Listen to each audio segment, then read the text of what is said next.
Bonjour à Kaya et à Piscila, bonjour à Kankalaba et à Nyangoloko. Bienvenue à cette nouvelle audience du tribunal de l'actualité qui nous amène aujourd'hui à Moscou où vient de se tenir les 19 et 20 mars une conférence parlementaire Afrique-Russie. Sujet de nos échanges d'aujourd'hui, nous étions censés recevoir un invité pour parler de ce sujet. Nous l'attendons toujours, nous espérons qu'il est dans les tuyaux. Mais en attendant, les juges sont sur place et on va essayer donc de décrypter la dernière actualité avec vous. Juge Bernard Boukma, bonjour. Bonjour Président Tomandi, bonjour Juge Baha, bonjour Madame, Messieurs. Bonjour Juge Boukma, bonjour Président Tomandi, bonjour auditeurs et téléspectateurs. Bonjour à toutes, bonjour à tous et bienvenue à cette nouvelle audience du tribunal de l'actualité. C'est la 4e audience de la semaine sur la télé interactive Tru TV et en simultané sur Radio Watt FM, la radio 100% urbaine, ainsi que sur nos plateformes numériques. Le tribunal de l'actualité, vous le savez, c'est d'abord les avant-propos des juges que je convoque à présent.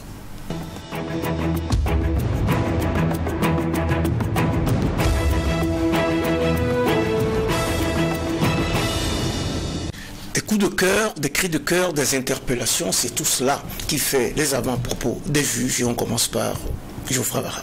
Oui, merci Président. Mon avant-propos ne sera pas long. C'est le début du jeûne musulman. C'est pour moi le moment de leur souhaiter un bon jeûne. Et on sait que c'est des moments d'introspection et puis c'est des moments de profond questionnement et puis aussi de s'apaisantir sur ses douleurs, ses douceurs, s'apaisantir aussi sur ce que sont les visions et les volontés. Et on espère que ça va apaiser aussi ce Burkina-là qui a besoin de prière, qui a besoin d'ondes positives, qui a besoin en tout cas de dynamique positive. Donc c'est sous ce sceau-là que je vois ce mois du jeûne musulman et à nos frères qui partagent cette conviction religieuse-là, c'est leur souhaiter un bon mois de jeûne. Un bon mois de jeûne, un mois de pénitence, un mois de piété pour que la paix nous revienne. En tout cas, nous sommes de tout cœur avec nos frères musulmans, nos sœurs musulmanes pour communier ensemble dans l'esprit de solidarité afin que la paix revienne au Burkina et afin que chacun puisse retomber sur ses pieds. N'est-ce pas, Bernard Boukma? Oui, l'avant-propos aussi. Oui, effectivement, c'est exactement ça.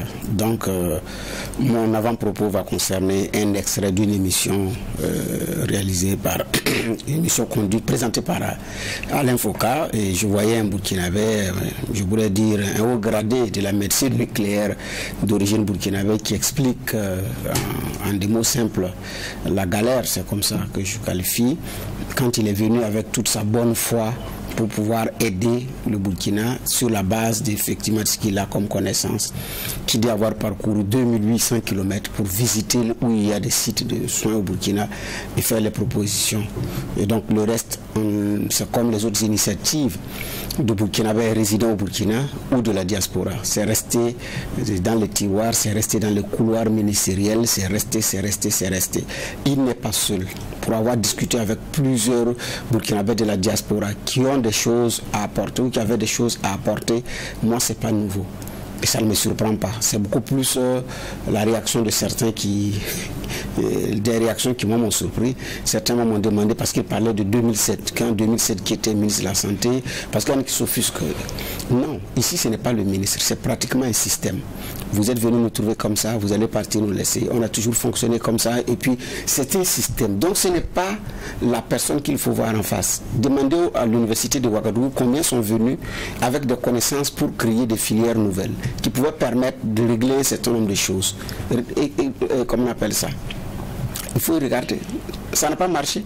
Sur les questions sécuritaires, ils sont combien qui avaient déjà proposé des pistes de solutions par rapport à l'anticipation? C'est resté dans les tiroirs. Et ils sont très nombreux. Ici, c'est un système et c'est un travail mental qu'il faut d'abord faire. On voit celui qui vient du dehors, de l'extérieur, avec une idée nouvelle, comme un extraterrestre, qu'il faut bloquer, il ne faut pas laisser passer, parce que... Bon, et on mène toute notre énergie ailleurs. Donc, comme on appelle, la conséquence, elle est évidemment là.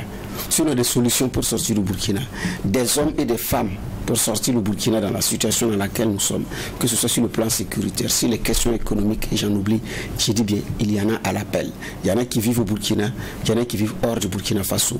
Il se peut, comme on appelle ça, ce qu'il y a, c'est que des gens dégonflent, descendent de leur piédestal et disent on va ensemble. Mais tant que ça va être comme je le veux, ça ne pourra pas marcher. Et du courage à toutes ces personnes-là. Du courage, en tout cas, il faut qu'on s'assume et qu'on sache à quoi s'en tenir et que chacun joue sa partition dans le jeu qui est quotidien, qui est le nôtre. C'était la séquence avant-propos du tribunal de l'actualité. Nous avons prévu de parler des relations entre l'Afrique et la Russie dans la perspective du sommet des chefs d'État prévu en juillet prochain, mais surtout suite à cette conférence parlementaire qui a eu lieu donc les 19 et 20 mars dernier.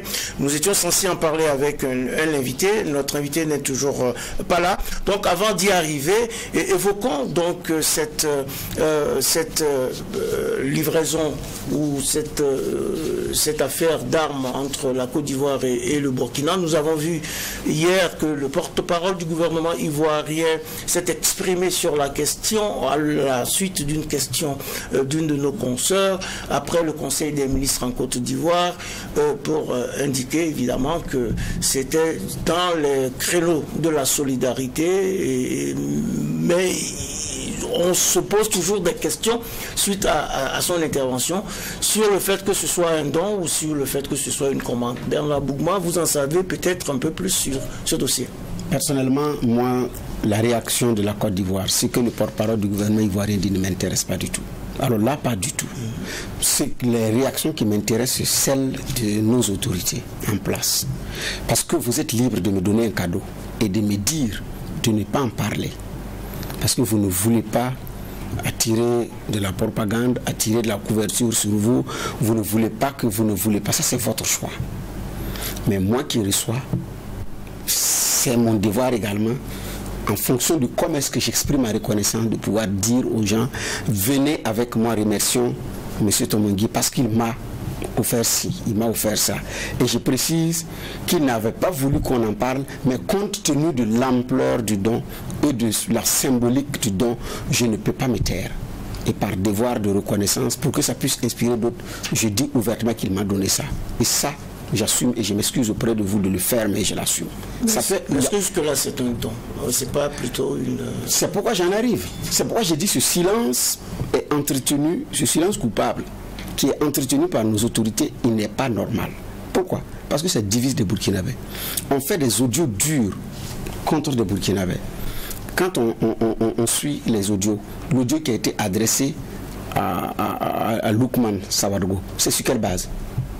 C'est sur la base des supputations où chacun dit ce n'était pas un don, c'était bloqué au port, c'est la France qui a donné à la Côte d'Ivoire pour nous, non, c'est un don. On est divisé sur la question alors qu'on n'a pas besoin de ça pour aller à l'unisson dans cette guerre. L'autorité prêche l'unisson. Tout le monde dit regardons de la même direction. Mais c'est simple. Quand M. Tambela a été au Mali, le Premier ministre, son homologue malien lui a dit, quand vous faites quelque chose pour le peuple, au nom du peuple, dites ça au peuple. Il faut dire ça aux populations. Si vous n'avez pas dit ça aux populations, vous n'avez pas informé quelqu'un, et un matin, on apprend ça par une information naturellement qui fuite, qu'est-ce que vous voulez qu'on fasse? Par une information qui fuite, qu'est-ce qu'on fait? Dans ces conditions, les rumeurs, les supputations vont aller bon train. Et c'est ce qui s'est passé. Est-ce que véritablement on en avait besoin? Non. On n'avait pas du tout besoin de ça. Je pense que c'était à l'autorité de pouvoir régler ça. C'était à l'autorité de pouvoir régler ça. Mais l'autorité est restée silencieuse. De mon point de vue, ce silence n'était pas normal. Donc, ça c'est de dire on a reçu du matériel qui en réalité est notre matériel. Ou on a reçu du matériel qui en réalité est un cadeau. Mais ce n'est pas aux Ivoiriens de pouvoir effectivement déterminer la meilleure façon de nous parler de ce matériel et ça embarrasse tout le monde. C'est ce que moi je voudrais dire. Alors, donc, il faut que les autorités burkinabées s'expriment sur la question. On attend de voir ce qui se fera là-dessus. Geoffroy Vara, êtes-vous sur la même ligne? Est-ce que tout le monde attend, en fait, qu'au moins il y ait une clarification au niveau du Burkina par rapport à ce dossier? Bon.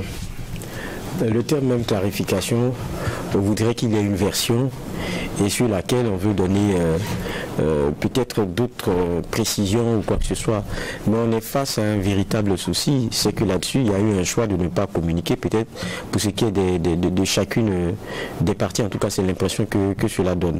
Maintenant, ça nourrit les supputations, ça nourrit les commentaires, mais on se pose la question de savoir comment est-ce que, enfin, ce qui est le fruit d'une bonne amitié pourrait poser autant de problèmes.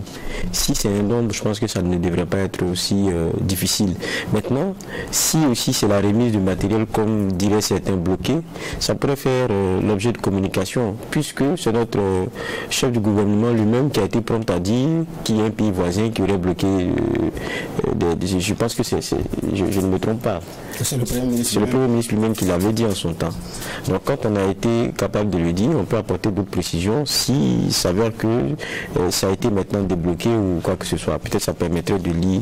Mais là, il y a comme un genre de flou qui est entretenu, mais je ne sais pas trop pourquoi. Puis nous, on n'a pas tous les éléments. Nous, on est journalistes. On a appelé ceux qui sont chargés de la communication gouvernementale et tout, pour avoir le clair mot de cela. Et est-ce qu'on peut avoir une personne de ressources au niveau de l'exécutif pour nous dire quelque chose, ou bien à un certain niveau qui pourrait être à même de nous donner la réalité des faits. On nous a dit que ce n'était pas... Bon, ce n'était pas possible, il n'avait pas plus d'infos. Donc on comprend que c'est un choix et c'est une position communicationnelle. Mais le problème, c'est que ça enfle. Vous écoutez les émissions interactives, les émissions à appel direct là. C'est ce qui revient, chacun vient, il donne son sentiment là-dessus. On sait que c'est une préoccupation en tout cas partagée par nombre de Burkinabés. Donc c'était pas compliqué que de donner quelques éléments. On ne demande pas de dire, déjà même que dans les différents éléments qu'on a, on a la composition des 2 milliards pour ce qui est du matériel qui a été donné. Donc on peut au moins dire si c'est un don, mais si c'est autre chose, ça allait avoir le mérite de dissiper tout ce qu'on entend ici et maintenant. Mais c'est bizarre que ce soit les deux parties qui soient un peu dans ce jeu-là. C'est pas seulement la partie burkinabé, même celle ivoirienne. Quand elle décide de parler à travers son porte-parole, vous ne savez pas parce qu'on lui a posé la question. Voilà. Et ça encore, vous ne savez pas si c'est vraiment le déblocage de quelque chose ou bien c'est un don. De toute façon, il y a beaucoup de personnes qui nous interpellent, nous autres, pour nous demander des précisions que nous n'avons pas. Alors, si précision il y a, s'il faut pouvoir les donner, on attend aussi du côté des officiels pour qu'ils nous édifient sur cette question-là. Je vous l'annonçais au début de cette émission, nous avions prévu donc un invité pour parler des relations entre l'Afrique et la Russie, et principalement entre le Burkina et la Russie. Notre invité est enfin là, il s'agit de Mélégué Ngolo Traoré. Il est ancien ambassadeur du Burkina auprès de l'Union des républiques socialistes soviétiques, ancien président de l'Assemblée nationale. Il est actuellement président du Centre parlementaire panafricain CPPA. Bonjour Monsieur Traoré, merci d'avoir accepté notre convocation. Vous êtes un convoqué taillé sur mesure pour ce sujet, puisque vous avez longtemps vécu donc à Moscou et vous étiez ambassadeur auprès de l'Union des républiques socialistes soviétiques. Rapidement, peut-être avant d'arriver au sujet qui nous préoccupe, ouvrons quand même une petite fenêtre de généralité, Bernard. Bon, compte tenu personnellement, je n'en ai pas. Je préfère aller au sujet central. Geoffroy Vara? Je préfère qu'avec le temps qu'on a perdu, qu'on entre dans le vif du sujet. Qu'on rentre dans le vif du sujet, parce que justement, une quarantaine de délégations africaines c'était le 19 et 20 mars dernier à Moscou pour une conférence parlementaire entre la Russie et l'Afrique. C'est une rencontre qui s'inscrit dans la perspective du sommet des chefs d'État prévu en juillet 2023 à Saint-Pétersbourg. Sur la table des échanges, indiquant la coopération relations entre la Russie et l'Afrique, mais aussi la lutte contre un monde unipolaire, ce que d'aucuns appellent l'influence des anciennes puissances coloniales. Clairement, Mélégué Traoré, la Russie se repositionne-t-elle dans la géopolitique mondiale et cherche à gagner des points sur le continent? Alors d'abord, je m'excuse pour le retard. C'est pas ma volonté, mais c'est pas une excuse. En tout cas, je suis navré. On sait que vous respectez vos rendez-vous. Je suis navré, voilà. On sait que c'est une force majeure. Non, en fait, la Russie n'a jamais été absente du jeu mondial. C'est là. Vous savez, ces puissances-là, c'est le produit de la Seconde Guerre mondiale, toutes sans exception. Principalement la Russie et les États-Unis d'Amérique.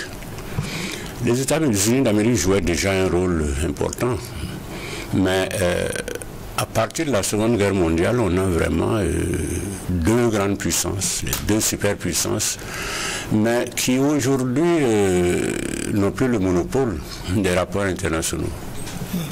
Et la Russie, c'est vrai, a eu un certain recul, mais aujourd'hui, clairement, en tout cas pour l'Afrique, elle revient au devant de la scène. C'est évident. La Russie revient devant la scène pour l'Afrique, en tout cas, elle fait les yeux de Chimène à notre continent. Cette conférence parlementaire... Nous aussi. Ah, nous aussi, hein, alors... Vous en faites pas. Mais cette conférence parlementaire était une première, mais pas vraiment. On a eu c'est la première fois que cette conférence interparlementaire a un tel retentissement. Sinon, on en a eu en 2019 déjà. C'est la deuxième fois que ça s'est fait. Et puis, c'est quelque chose de nouveau. Je veux dire, ces conférences, traditionnellement, les parlements ont des rapports entre eux directs, mais en bilatéral. En multilatéral, ça se passe au niveau des grandes conférences internationales et au niveau structurel, tout se fait à l'ONU, des parlements, qu'on appelle l'Union interparlementaire basée à Genève, dont j'ai été longtemps un membre du comité exécutif. Ça, traditionnellement, c'est comme ça. Mais ces conférences maintenant qui réunissent un parlement du Nord avec toute une série de parlements africains, c'est quelque chose d'assez nouveau. C'est quelque chose... C'est assez nouveau. C'est quelque chose d'assez nouveau. Alors maintenant, la Russie n'est pas la seule à le faire. Les Français l'ont fait à plusieurs reprises. C'est moi qui, par principe, habituellement, quand j'étais président de l'Assemblée, j'ai refusé d'y aller. Par principe. En estimant que il vaut mieux rester dans le multilatéral, c'est plus équilibré.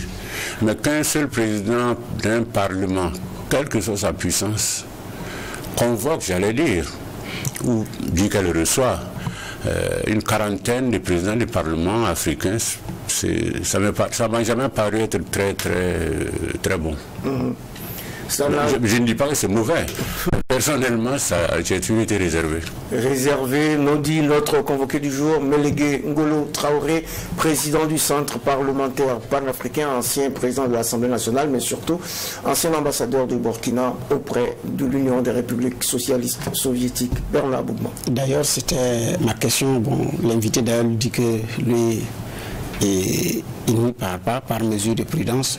Et effectivement, ma question c'était une telle rencontre vise quoi, qu'est-ce qu'elle peut apporter du moment où après aussi à la rencontre des chefs d'État, ça c'est vraiment au niveau politique où les décisions se prennent, les députés votent les lois, consentent l'impôt et puis contrôlent l'action du gouvernement. Donc une rencontre parlementaire dans ce cadre-là, c'est pourquoi exactement, c'est pour aboutir à quoi exactement comme résultat? Vous soulevez un problème important parce qu'il y a longtemps, en tout cas depuis une trentaine d'années, les parlements et les parlementaires sont sortis des trois axes que vous donnez là.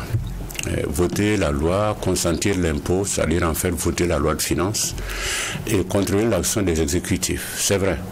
Mais il y a bien longtemps maintenant qu'on ne se limite plus à ça. Les parlements, il ne faut pas oublier que c'est d'abord une institution politique, c'est pas autre chose. Et dans ce sens, porte-parole de l'opinion, porte-parole des populations. Maintenant, les parlements jouent un rôle important sur la scène internationale. Ce n'était pas le cas il y a une cinquantaine d'années. Et la politique étrangère d'un pays aujourd'hui s'exprime officiellement, formellement, par le ministre des Affaires étrangères et le chef de l'État, bien sûr. Mais c'est clair qu'elle s'exprime aussi par les présidents de l'Assemblée maintenant. Si un président du Parlement, la Douma, La Douma russe fait une déclaration, personne n'ose croire que ce n'est pas la voix de la Russie. C'est la voix de la Russie aussi, qui s'exprime différemment, mais c'est la voix de la Russie. C'est de manière différenciée, mais c'est toujours la voix de la Russie. Et ça, c'est un changement. Ce n'était pas le cas il y a longtemps. D'accord, mais une telle langue, on peut apporter quoi, effectivement? Ce qu'elle va, parlementaire. Ce qu'elle va apporter, d'abord, c'est les rapports. Les rapports entre les pays africains et la Russie, ça ne peut pas être juste des rapports de gouvernement à gouvernement, ça va beaucoup plus loin maintenant. C'est des rapports aussi des institutions représentatives. Et politiquement, ça c'est important. À côté de ça, il y a un autre aspect, c'est que, profitant de ces conférences, très souvent les différents parlements appuient les demandes des gouvernements auprès de la Russie et profitent aussi généralement pour obtenir des financements pour l'Assemblée. C'est surtout ça qui est en jeu. Donc une sorte de diplomatie parlementaire. C'est ça la diplomatie parlementaire. Mais j'ai déjà expliqué que le terme diplomatie parlementaire ne signifiait pas ça au départ du tout. Ok. Au départ, il faut partir de ce qui a provoqué la Première Guerre mondiale. On s'est aperçu que la guerre est venue parce qu'il y avait des accords secrets entre les différentes puissances européennes. Et que les attaques, les contre-attaques étaient dues à ces accords secrets que les autres pays ne connaissaient pas. Et c'est le président Wilson des États-Unis qui à un mois donné, a fait une déclaration à la fin de la Première Guerre mondiale pour dire qu'il faut maintenant que la diplomatie soit ouverte. Donc, il condamnait les accords secrets en disant c'est ça qui a amené la guerre, donc désormais tout doit être rendu public. Et dans le droit international, le terme du droit international qu'on a actuellement, si vous signez un accord entre deux pays, entre trois pays, qui n'est pas publié, les autres ne le reconnaissent pas. Ça, c'est vraiment une nouveauté. À partir de là, et il a appelé ça la diplomatie parlementaire. Pourquoi? Parce que les conférences internationales, les organisations internationales désormais utilisent des procédures parlementaires. C'est-à-dire, en diplomatie classique, il n'y a pas de commission, il n'y a pas de débat public, il n'y a pas de travail de rapport comme ça, il n'y a pas tout ce qu'on connaît, les débats oraux, grands débats. Ça n'existe pas dans la diplomatie classique. Avec la diplomatie parlementaire, on a maintenant une diplomatie qui s'exerce sur le modèle des parlements. Et c'est ce qu'on a appelé la diplomatie parlementaire jusqu'aux années 70. À partir des années 70-75, le changement qui a été introduit, c'est de dire non, on ne devrait pas dire... D'ailleurs, les spécialistes, beaucoup contestaient l'expression diplomatie parlementaire. La diplomatie qu'exécutent les parlements doit s'appeler la diplomatie parlementaire. Et c'est ce changement qui est intervenu. Voilà. Un changement... Oui, une dernière question sur cette rubrique. Vous avez dit que les trois axes fondamentaux de l'intervention du député... Ça demeure. Ça demeure. Mais on dépasse ça. Maintenant, on dépasse ça maintenant. Est-ce qu'il ne faudrait pas trouver la formule d'ajouter autre chose pour que ce soit clair dans la tête des uns et des autres? Parce que même ici, le député, en plus de ce qu'il doit faire comme mission clairement définie, il fait tout autre chose. Parfois, il se substitue aux élus locaux pour la construction des infrastructures et tout et tout. Est-ce que ça n'appelle pas à revoir les missions du député? Non, il ne se substitue pas parce que ça se situe à une autre échelle. Ça, c'est vrai. C'est une autre échelle. Et aujourd'hui, un député, la fonction de représentation, puisque ça, tout commence par ça, la fonction de représentation suppose que le député soit en contact permanent avec les populations. Pas seulement les populations de sa circonscription, parce que ça, ce serait grave. Il représente, d'après la Constitution, la nation tout entière. Si bien que le rapport entre le Parlement et les populations, que celui-ci représente, passe aujourd'hui par l'action de terrain des députés. Alors, dans les pays où il y a un Sénat, c'est la même chose. D'accord. Quatrième audience du tribunal de l'actualité pour cette semaine avec comme convoqué du jour Mélégué Ngolo Traoré. Il est président du centre parlementaire panafricain. Nous parlons des relations entre la Russie et l'Afrique et bien entendu des relations entre la Russie et le Burkina. Le président de l'Assemblée législative de transition Ousmane Bougma était à Moscou pour cette conférence parlementaire dont on vient de parler.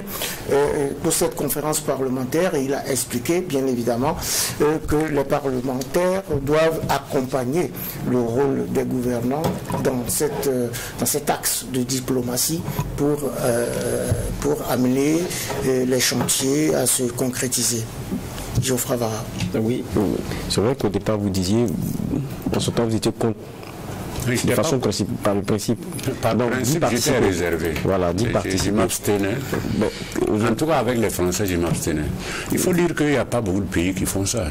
Au nord, il n'y en a pas beaucoup. C'est aussi ça un des axes d'influence de ces pays dans le monde. Ils passent maintenant par les parlements aussi. Avant, ce n'était pas pareil. D'accord. Et quand on regarde, je pense que pour 2019, il y avait 34 pays qui étaient présents. Maintenant, on parle de beaucoup plus, je pense que c'est 43, une quarantaine de pays qui sont présents. Il y a vraiment un engouement qui semble certain, en tout cas quand on regarde, ne serait-ce que par le chiffre. Mais est-ce que vous comprenez cette évolution des choses-là? Absolument, je comprends et je pense qu'on ne pouvait pas contourner. Tôt ou tard, ce serait arrivé. C'est-à-dire que vu le rôle que jouent les parlements maintenant à l'intérieur, la traduction extérieure, c'est ça aussi. Donc je pense que cette évolution-là, si j'étais président du Parlement aujourd'hui, certainement j'y serais allé. D'accord. Et remarquez que le Burkina a été vraiment une des vedettes de la rencontre de Moscou. Et si vous avez suivi les informations venant de Moscou, les Russes considèrent que l'une de leurs priorités, de leurs principaux interlocuteurs en Afrique doit être maintenant le Burkina Faso. Alors que nos rapports... À quoi cela est-il? Alors, ça remonte loin, mais quand même, il faut dire qu'au point de vue parlementaire, le Burkina a toujours joué un rôle de premier plan en Afrique. Je ne sais pas à quoi c'est dû, mais depuis Bonisan, Arsène, ça a été comme ça. Mais même avant ça, quand Gérard Kango était président de l'Assemblée nationale, il était vraiment une des vedettes des rencontres. Donc c'est une tradition quand même de notre côté. Alors que nos rapports avec la Russie ont été tardivement établis. Simplement parce que la Première République était anticommuniste à fond. Le jeu était clair, on ne veut pas des communistes ici. Donc on ne pouvait pas avoir de bons rapports avec l'URSS, sauf qu'on se rencontrait aux Nations Unies. Et puis la situation a évolué après le 3 janvier. À partir de là, 3 janvier 1966, en 1967, février 1967, la Musana a envoyé Pierre Claver d'Amiba avec une délégation en Russie pour faire. C'était la première fois. Et à partir de là, on a finalement... Pierre Claver est là, moi je pense que vous devriez de temps en temps l'interviewer parce que c'est l'un des meilleurs connaisseurs de cette période-là. Il y a des gens comme lui, au côté affaires étrangères, vous avez lui Dominique Ouedraogo, qui sont vraiment des connaisseurs de cette période-là. Tous les débats sur les accords avec la France, qu'on a dénoncé. On a dénoncé, mais en fait, on les avait déjà changés en 88-89. C'est pas une nouveauté. C'est-à-dire, la démarche probablement n'a pas été poussée de manière approfondie. Sinon, c'était déjà fait. Et c'est lui, Dominique Ouedraogo, qui avait été vraiment les acteurs de ça. Ils sont là, lui, Dominique Ouedraogo, Jean-Baptiste Silboudo, ils sont plusieurs comme ça qui sont là.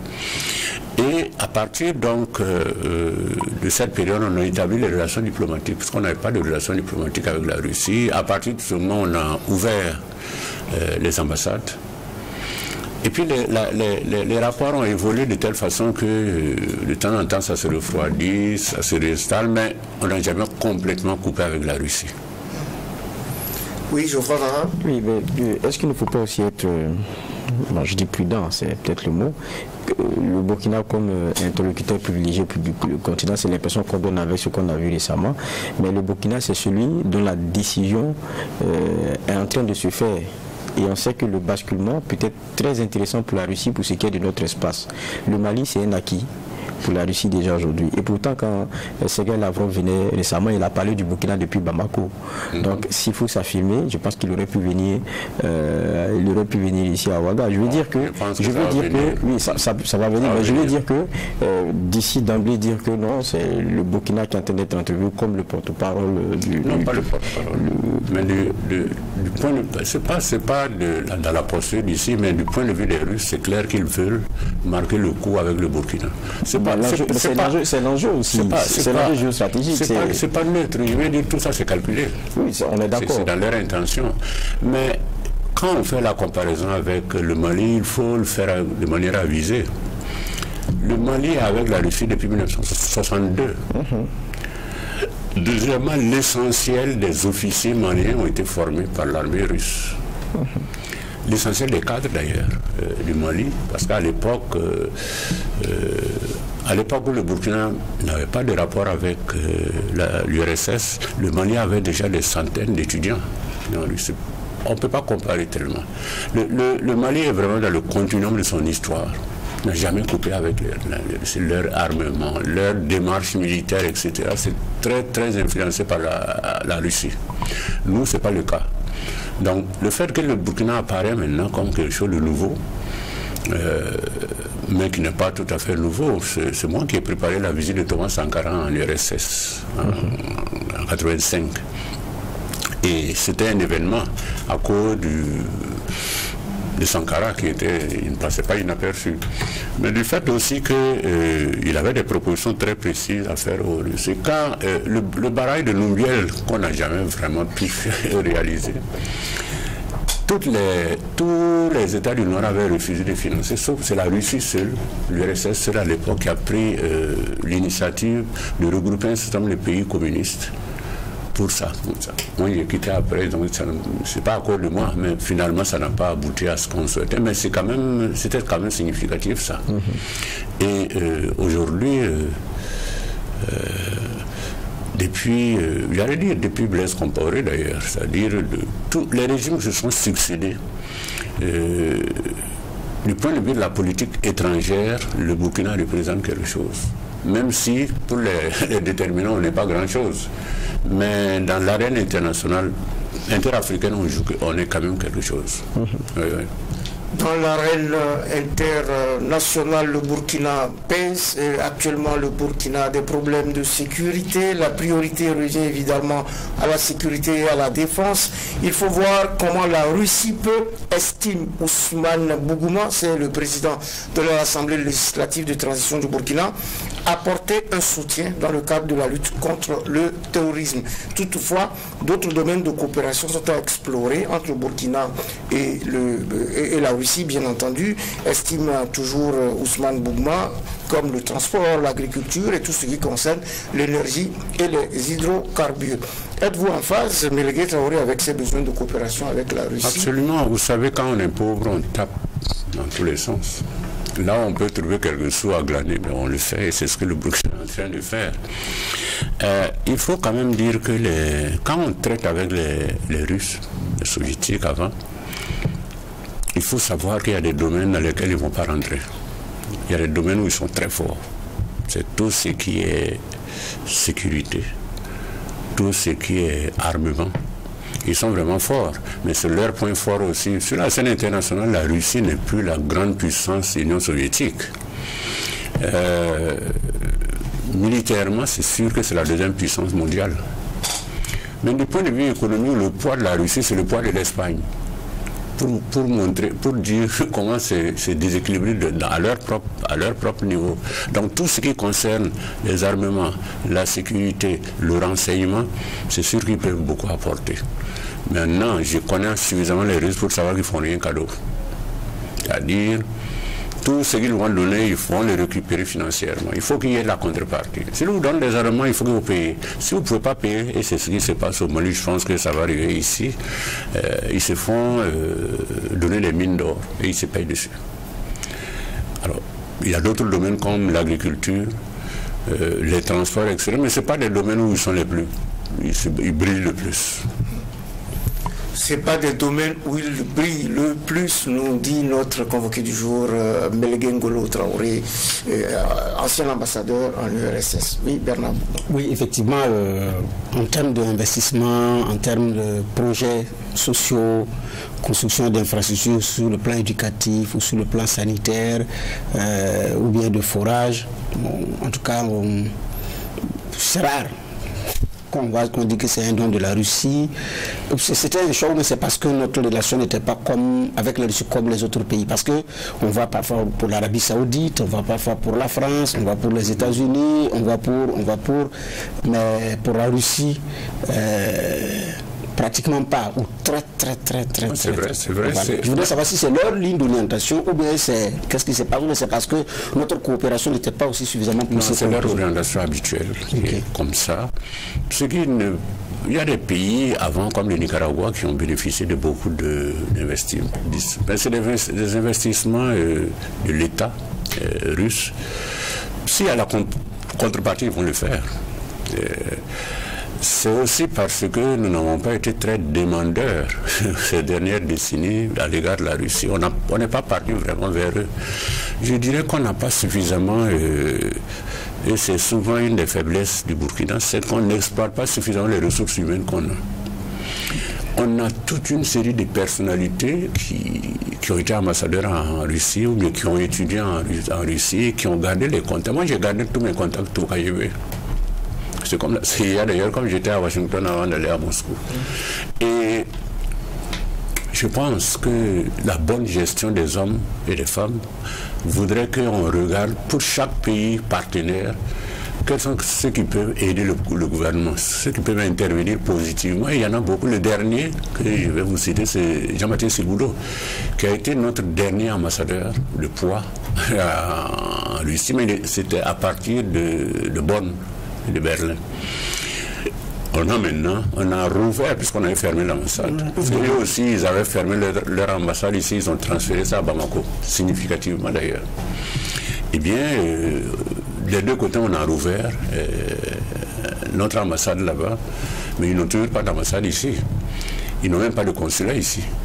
Ils ont une consul honoraire qui se trouve être une Russe, mais qui est mariée à un Burkinabé, Ouattara.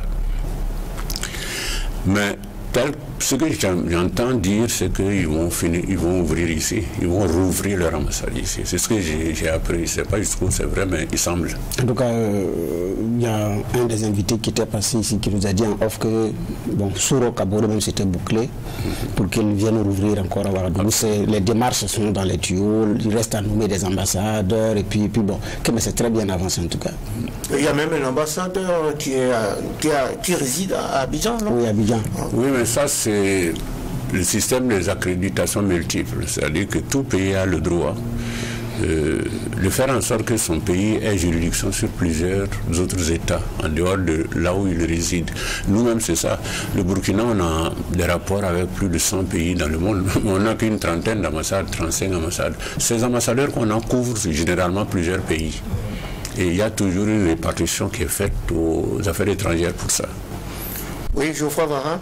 Oui, c'est vrai que quand on parle de la Russie, vous le disiez tout à l'heure, ce n'est pas des rapports qui commencent aujourd'hui, depuis même la période des indépendances, et même le soutien de certains partis et même de certaines luttes. Et puis après, la Russie a eu ses propres problèmes domestiques. Et il faut se rappeler que c'est quand même avec Poutine qu'il y a des relations nouvelles qui commencent à se créer parce qu'il lui fait beaucoup de déplacements sur le continent. Justement, vous parliez de la période Sankara. Aujourd'hui, le grand débat, c'est la question des précarés, en tout cas perçu par certains qu'il faut casser. Et même quand on voit la thématique centrale là-bas, c'est la question du néocolonialisme. Étant entendu que de regarder, il faut avoir le regard néocolonialisme occidental. Est-ce que c'est la question de ces précarés-là, c'est quelque chose qui a été tangible quand vous étiez là? Aujourd'hui, vous regardez un peu aussi les choses en personne avertie. Ça a changé? Comment? Et puis, qu'est-ce qu'il faut pour qu'on soit si libre? Parce que c'est les débats aujourd'hui dans le choix de nos partenaires. La notion de précaré, il faut limiter ça à la France. Okay. Dans la pensée diplomatique des pays occidentaux, il n'y a pas beaucoup d'exemples qui soient comparables à la France. C'est la France qui a vraiment mis en avant cette notion de précaré. C'est la France qui a construit un système, mais dont les Français même aujourd'hui ne veulent plus. Je crois qu'ils n'ont pas intérêt à... Ils n'ont pas intérêt. Aujourd'hui, les Français ont compris qu'il y a eu une évolution qui ne permet plus d'avoir le précaré qu'ils avaient. Et quand j'écoute les diplomates français, pour ce que je sais de leur position, c'est que c'est fini ça. Ça va évoluer définitivement, mais on n'aura plus affaire à un groupe de pays dominé directement ou indirectement par une puissance occidentale. Je pense que c'est fini. Remarquez même que c'est typiquement français. Remarquez les Américains qui sont quand même la première puissance, qui sont partout. Ils n'ont pas cherché à constituer un précaré quelque part. En tout cas pas en Afrique. Donc c'est typiquement français. Ça y est, à mon avis, c'est en train de finir. D'accord. C'est en train de finir. Vous savez, quand j'étais ambassadeur à Moscou, déjà, les bourses soviétiques à nos étudiants, c'était le plus grand nombre de bourses qu'un pays étranger nous offrait. Donc, une bonne partie de notre élite, surtout les médecins, les ingénieurs, etc., ils ont été formés en Russie. Et donc, il y a un potentiel qu'il faut réexploiter. Et si on l'exploite intelligemment, je crois que ça va apporter quelque chose et au développement du pays et au rayonnement international. D'accord. Autre élément aussi, c'est que quand on regarde tout à l'heure, vous disiez, pour la question malienne, avec la Russie, ce que vous voulez, vous allez avoir, mais vous allez payer une contrepartie forcément. Et vous dites, avec le Mali, c'est ce qui est en train de arriver. Et vous parlez de quoi? De l'or. De l'or. Les Maliens actuellement, les armements, etc., une partie est payée par des mines d'or au Mali. Ils exploitent l'or. Ils s'entendent évidemment avec le gouvernement malien. Et au lieu que le Mali paye directement comme ça, c'est prélevé directement sur les mines d'or. Maintenant, la question c'est, est-ce que c'est vraiment avisé? Est-ce que bon, on peut en discuter? Mais j'imagine que s'ils viennent vraiment s'installer sérieusement ici, ça va être la même chose. Nous n'aurons pas assez de ressources pour payer directement les armements. Probablement, ce qui va se passer, c'est qu'on paiera aussi en or. Je ne suis pas sûr, mais je pense que c'est risque d'arriver parce que les Russes font ça un peu partout. Parce que le problème des Russes, c'est que c'est une grande puissance militaire, mais c'est pas une puissance, ce n'est plus une puissance économique. Alors, oui, délégué Traoré, vous dites que les Russes font ça un peu partout. Vous dites qu'on va être, qu'ils se font payer sur l'or. Vous dites que ça arrive déjà au Mali et que ça arrivera certainement au Burkina. C'est moi qui pense ça, je peux me tromper. Voilà, on parle beaucoup de Wagner qui semble sur la même politique. Est-ce que vous faites la distinction entre la Russie et le groupe paramilitaire Wagner? Institutionnellement, oui. C'est clair que Wagner, ce n'est pas l'État russe. Mais du point de vue fonctionnel, c'est pareil. Institutionnellement, c'est clair que Wagner, c'est pas une branche de l'armée russe, c'est vrai. Mais sur le terrain, ça se passe comme ça. Et puis Wagner, quelquefois même, ils font les plans ensemble d'intervention. Et regardez ce qui se passe en Ukraine. Wagner est là-bas et quelquefois au devant même de la lutte armée. Wagner, c'est un instrument russe, mais un instrument institutionnellement, c'est pas direct, c'est indirectement l'État, mais c'est pas l'État russe en tant que tel. Mais je répète, le résultat est le même. Parce que même les instructions, Wagner reçoit ces instructions quelquefois directement du ministère de la Défense russe. D'accord. En même temps, moi, ça me suggère des questions. On a l'impression, quand on regarde le sentiment et on écoute le sentiment populaire, c'est comme comme si on avait un sauveur possible et qu'on a eu un possible gourou qui a été un ami, pour caricaturer les choses. Mais est-ce qu'on y va avec la Russie? Vous sentez qu'on y va avec toute la prudence? Parce que je rappelle le thème, la question du néocolonialisme, pour ne pas se retrouver tomber dans certains travers. Est-ce que vous avez l'impression aujourd'hui qu'on y va avec vraiment beaucoup de prudence? D'abord je pense que le néocolonialisme, ça c'est des concepts. Ce qui s'est passé avant ne peut plus se passer aujourd'hui, ne serait-ce que parce que l'élite qu'on a ne peut pas accepter ce qu'on acceptait avant. Il y a des choses que jamais les élites, pas chez nous seulement, en Afrique, ne peuvent plus accepter. Maintenant, il y a entre ça et les capacités financières qu'on a, c'est autre chose. Nous pouvons toujours dire en tant qu'intellectuel, oui, on ne veut plus être dominé, etc. Mais dans les faits, quand vous n'avez rien, vous êtes toujours dominé. Il faut construire une économie. Il n'y a pas d'autre solution. Sinon, à mon avis, avec les Russes, en tout cas le gouvernement burkinabé, pour moi, je pense que c'est assez prudent ce qu'ils font. Je ne crois pas que... peut-être qu'on y croit un peu trop rapidement. Et il ne faut pas présenter la Russie comme si c'est elle qui viendra sauver le Burkina. Moi, je ne crois pas à ça. Mais avoir de bonnes relations avec la Russie est nécessaire, ne serait-ce que pour équilibrer avec les autres intervenants extérieurs ici. Sinon, la démarche, pour le moment, à mon avis, c'est assez rationnel. Mais là aussi, c'est un peu pareil, comme dans d'autres domaines au Burkina, ce n'est pas suffisamment pensé. Il faudrait vraiment analyser ça en profondeur, il faudrait créer une espèce de think tank, comme ça pour toutes les régions du monde, et voir... c'est les intelligences qui vont faire des propositions, ce n'est pas le think tank qui va décider quelque chose en ce qui concerne nos rapports avec la Russie, mais ça peut apporter beaucoup de choses au gouvernement. Donc, mais toutes les intelligences à contribution et notamment ces personnes avisées qui connaissent bien les Russes et comment fonctionnent les relations internationales. Bernard Bougma, je sais que vous êtes très intéressé par la guerre russo-ukrainienne, mais pour les Russes, il ne s'agit pas d'une guerre et l'impact de cette guerre sur le continent africain. Et il y a, par-delà cette guerre, il y a justement la question du blé. Justement, parce que ces deux morceaux, c'est vrai que vous dites qu'économiquement, la Russie ne pèse pas comme les autres pays, c'est vrai, ce qui est vrai, mais maintenant, compte tenu de leurs ressources pétrolières, le blé et tout, ça a un impact. Maintenant, est-ce que dans ce contexte, l'Afrique pourrait s'attendre à un traitement de faveur? Les Russes ne font pas de faveur. Non, moi c'est clair. Clair, c'est leur façon de concevoir la politique étrangère, les relations étrangères. Il n'y a pas de faveur à faire. Il y a eu quelques cas pendant la guerre froide où ils ont vraiment fait des faveurs avec des pays comme l'Éthiopie, par exemple.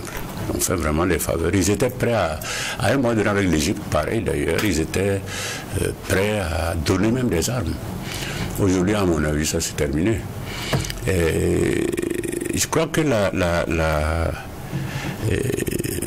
Russie, en tout cas si c'est équilibré, je pense qu'on peut compter sur la coopération russo-burkinabé. C'est possible. Mais une fois de plus, il faut qu'il soit bien analysé, rationalisé. En politique étrangère, il y a l'intelligence des faits et des situations qu'il faut avoir. Et c'est ce qui manque souvent aux Africains. C'est-à-dire qu'on fait beaucoup d'actions, mais on ne voit pas le raccordement entre les différentes actions. On ne voit pas la ligne directrice. Il y a un manque d'intelligence des faits et des situations. Or, ça, c'est indispensable. On a assez d'intellectuels maintenant dans tous les domaines aujourd'hui. Votre cas le montre. Moi, j'ai dit souvent, j'étais au Togo il y a un mois et je leur ai expliqué que certainement nous avons parmi les meilleurs médias en Afrique. Je suis sûr de ce que je dis parce qu'ils voyagent partout. La qualité des journalistes qu'on a ici, la qualité des émissions, vous savez, il y a beaucoup de pays où ce n'est pas comme ça du tout. Il y a certainement des journalistes brillants partout, mais que la moyenne est ce niveau qu'on a au Burkina, ce n'est pas très fréquent en Afrique. Je veux dire par là que si on prend l'exemple de la communication, dans les deux autres domaines c'est pareil. Regardez les professeurs qu'on a, c'est incroyable. J'ai été ministre de l'enseignement supérieur pendant 5 ans. Je compare avec les autres pays. C'est moi qui avais fait créer la CEMESAO, c'est-à-dire la conférence des ministres de l'enseignement supérieur d'Afrique de l'Ouest. Et les premières réunions, c'est ici qu'on les tenait. Et très souvent, les autres pays nous considéraient comme étant, pas leurs leaders, mais quand même, on inspirait beaucoup de choses aux autres pays. Et dans tous les domaines, on a ça. Ce qui nous manque, c'est de transformer ça en action, et de transformer ça en action positive qui rapporte au pays. C'est ça qui nous manque. C'est l'aspect opérationnel qui nous manque. Peut-être un dernier mot pour conclure cette émission sur le prochain sommet des chefs d'État. Qu'est-ce qu'il faut en attendre? Il y en a un sommet France-Afrique, il y a un sommet Chine-Afrique, sommet Russie-Afrique. Oui, Bernard Oui, c'est vrai que c'est le député aujourd'hui, mais ce qu'il prépare, c'est juillet, non? Si, le sommet des chefs d'État. Le sommet des chefs d'État. Pour vous, ça risque d'avoir une autre coloration que 2019. De toute façon, la Russie aujourd'hui fait parler d'elle. Ce n'était pas le cas en 2019. C'est très très peu. Aujourd'hui, on accepte que la Russie, c'est clair que elle est en train de devenir une des principales puissances opérationnelles au plan international. C'est clair. Mais je répète, il ne faut pas en attendre trop. Un sommet qui vient, le sommet qu'ils vont organiser, le 2, pour moi, c'est dans l'ordre des choses des nouvelles relations internationales. Et si vous avez remarqué, la Chine, qui est l'un des pays qui a le plus d'ambassades au monde. La Chine fait pareil, la Russie le fait, la France le fait, le Japon aussi. Le Japon le fait, et l'Allemagne a tenté également. Donc, alors que les Allemands traditionnellement sont très à cause d'Hitler et la Deuxième Guerre mondiale, les Allemands habituellement sont très prudents dans leur action extérieure pour ne pas se faire accuser. Parce que il ne faut pas oublier que l'Allemagne c'est la première puissance économique de l'Europe, de loin. Eux tous ils essayent de le faire. Alors, c'est là que vous voyez comment les rapports internationaux sont vraiment déséquilibrés. On ne voit pas un chef d'État africain qui réunit les chefs d'État de l'Europe ou des Amériques. Ça reste les rapports internationaux. Il n'y a que deux choses qui comptent. Le jeu des intérêts, chacun défend ses intérêts, et les rapports de force. Donc quand les intérêts ne coïncident pas, ce qui fait la différence, c'est les rapports de force, jusqu'à la guerre quand c'est nécessaire. Malheureusement, c'est jusqu'à la guerre quand c'est nécessaire, et malheureusement, le temps qui nous est imparti est arrivé à son terme. Il va falloir peut-être aussi penser à des sommets Afrique-Afrique sur les grandes thématiques qui intéressent le continent, l'énergie par exemple, et autres choses, la scolarisation, etc. Mais ça, on a déjà. On a les cadres déjà. Il faut les activer, sinon l'Union africaine, ça a été... La grande différence entre l'OUA et l'Union africaine, justement, c'est cet éclatement des enjeux. Et la prise en charge des problèmes, ce n'est plus du tout pareil. L'OUA, c'était vraiment, pour l'essentiel, la politique. Et la diplomatie. Maintenant, il y a des thématiques qui s'enclenchent avec l'Union africaine. Ainsi s'achève cette audience du tribunal de l'actualité. C'est la 4e de la 12e semaine de l'année 2023 qui a jugé des relations entre l'Afrique et la Russie avec un regard sur la récente conférence parlementaire tenue à Moscou et une projection sur le sommet des chefs d'État prévu pour juillet prochain à Saint-Pétersbourg. À la barre des convoqués aujourd'hui, Mélégué Ngolo Traoré, président du Centre parlementaire panafricain, ancien ambassadeur du Burkina Faso auprès de l'Union des républiques soviétiques socialistes. Merci d'avoir honoré notre convocation. Merci. Et merci pour vos éclairages. Merci au juge Bernard Bougban. Merci juge Geoffroy Bara. Merci aux équipes techniques de réalisation ainsi qu'à vous tous pour votre attention et pour votre fidélité. Rendons chaque jour hommage à toutes nos forces combattantes et souhaitons prompt rétablissement aux blessés et aux malades. Prenons également soin les uns des autres en attendant de retrouver le tribunal de l'actualité demain, mêmes heures et mêmes antennes, avec un maillet toujours aussi juste, incisif et sans complaisance.